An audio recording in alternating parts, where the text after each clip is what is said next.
Carregando lenços verdes, símbolo dos protestos na Argentina, dezenas de ativistas se manifestaram no tapete vermelho do Festival de Cannes pelo aborto. Eles exigem que o procedimento seja legal, seguro e gratuito em seu país, onde a prática só é permitida em alguns casos. O protesto foi feito durante a exibição do documentário Que Sea Lei, que foi apresentado fora da competição. O diretor Juan Solanas percorreu o país durante 8 meses, coletando testemunhos de jovens das províncias mais distantes da capital.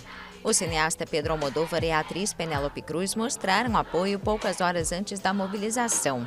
A interrupção voluntária da gravidez é legalizada em Cuba, no Uruguai e na Cidade do México. No restante da América Latina, incluindo no Brasil, só é permitida em caso de risco de morte para a mulher, quando é fruto de estupro ou quando a vida extrauterina é inviável.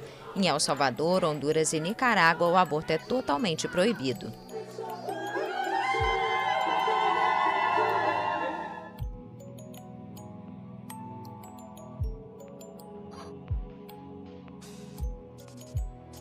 Hoje é o segundo dia da audiência pública no Supremo Tribunal Federal sobre a descriminalização do aborto até a 12ª semana de gravidez. O debate servirá como embasamento da Corte na ação civil pública que pede a liberação da prática. O dia foi marcado por depoimentos de representantes de movimentos religiosos com argumentos contrários e favoráveis ao aborto. Participaram integrantes, líderes das igrejas católica, evangélica e juristas de associações cristãs. Entre os expositores favoráveis à descriminalização, Maria José Rosado, diretora da Organização Católicas pelo Direito de Decidir, e a pastora luterana Luiz Marina Campos Garcia, do Instituto de Estudos da Religião. A questão da descriminalização do aborto não é uma questão das mulheres, das feministas, dos religiosos ou da esquerda. A questão da descriminalização do aborto é de toda a sociedade brasileira, porque é um gravíssimo problema de saúde pública. Deixando a hipocrisia de lado, todo mundo sabe que o aborto só é proibido para as mulheres pobres. São elas que adoecem e muitas vezes morrem por causa de métodos toscos e nada saudáveis de abortar. O IBGE já contou 1.100.000 abortos provocados de mulheres acima dos 18 anos. Esse número provavelmente está subestimado por falta de notificação. Ainda segundo o IBGE, mulheres sem instrução fizeram 7 vezes mais abortos que as de nível superior completo. Negras fizeram o dobro de abortos clandestinos do que as brancas. É fácil perceber que até para falar em aborto é preciso manter o foco na nossa vergonhosa desigualdade de renda. A Noruega prepara-se para dar um passo atrás nos direitos reprodutivos das mulheres.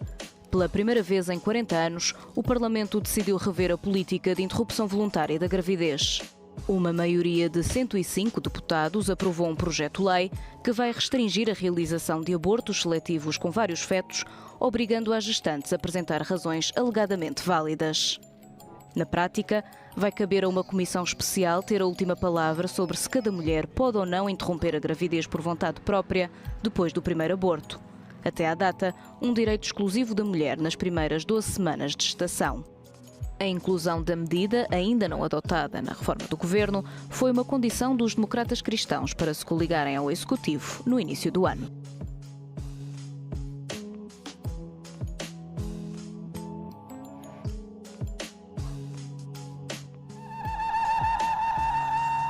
Una multitud de mujeres y adolescentes acompañó el martes la presentación de una nueva propuesta para la legalización del aborto en Argentina.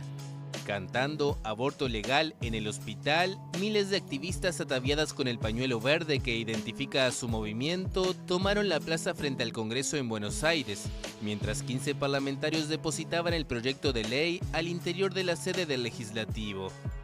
Es nuestra 8ª vez, esperamos que sea la última, la definitiva. Son derechos que las mujeres estamos peleando por acceder a nuestra libertad. En 2018 la propuesta fue debatida en el Congreso, donde su aprobación fracasó por 7 votos en el Senado de 72 escaños. La despenalización social del aborto es un hecho y de los legisladores y legisladoras que no toman registro de ese grito colectivo que fueron las calles de 2018, traicionan a sus votantes. El tránsito del proyecto de ley se antoja difícil este año debido a las elecciones presidenciales de octubre, pero las organizaciones feministas cifran sus esperanzas en la renovación de 24 de las 72 bancas del Senado prevista en los comicios de octubre, en los que también se renovará la mitad de la Cámara Baja. Un informe del privado Centro de Estudios de Población estimó que en Argentina se practican unos 450.000 abortos clandestinos cada año, que dejan un centenar de mujeres muertas.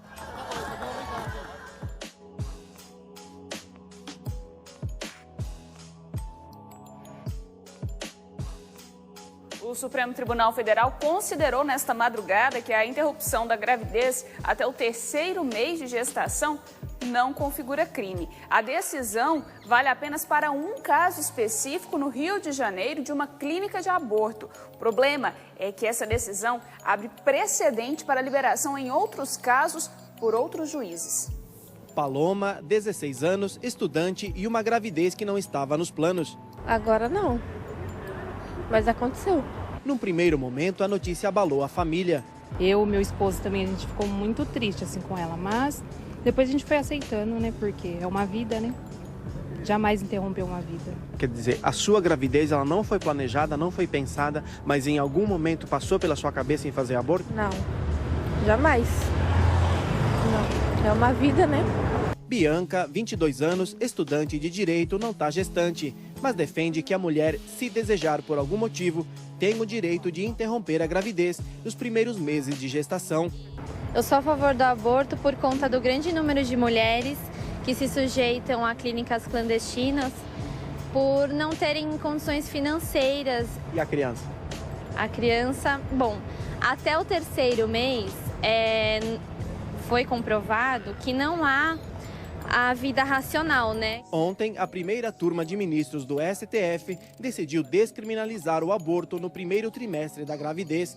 O caso tratado pelos ministros Luiz Roberto Barroso, Rosa Weber, Edson Fachin, Marco Aurélio Mello e Luiz Fux prevê a revogação da prisão de 5 pessoas acusadas de prática do aborto numa clínica clandestina no Rio. Todos votaram pela liberdade dos envolvidos, mas Marco Aurélio e Luiz Fux não votaram sobre a questão do aborto. A decisão de uma turma de ministros do STF não significa que o aborto está liberado até os 3 primeiros meses de gestação. Isso porque os ministros avaliaram apenas um caso e a decisão ainda pode ser levada ao plenário do STF. Não significa que o plenário do Supremo vai aceitar. Acho que uma decisão absolutamente equivocada, porque o Supremo Tribunal Federal, apesar de admirar muito todos os ministros que decidiram, mas eu tenho a impressão que se equivocaram porque a Constituição faz menção claramente que é a inviolabilidade do direito à vida. A maioria dos ministros considerou que os artigos do Código Penal que criminalizam o aborto no primeiro trimestre de gestação violam os direitos fundamentais da mulher, que tem, segundo o colegiado, autonomia para fazer escolhas existenciais. Mas a decisão pode trazer insegurança jurídica. Este professor de bioética da USP explica que desde a concepção, o embrião tem todos os elementos que caracterizam uma nova vida. Impedir o desenvolvimento desse embrião significa impedir o desenvolvimento de uma vida. Em seu voto, o ministro Barroso chegou a afirmar que no período inicial da gestação, o córtex cerebral, que permite o desenvolvimento de sentimentos e racionalidade do bebê, ainda não foi formado e que não há potencialidade de vida fora do útero.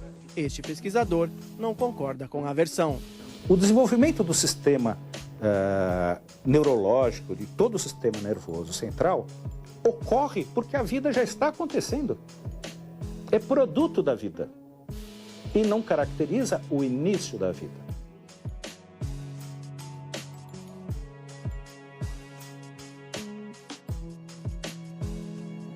Normalmente, nesses debates que têm acontecido sobre o aborto, a legalização ou não legalização do aborto, se olha principalmente a mulher, a mãe que gera um filho.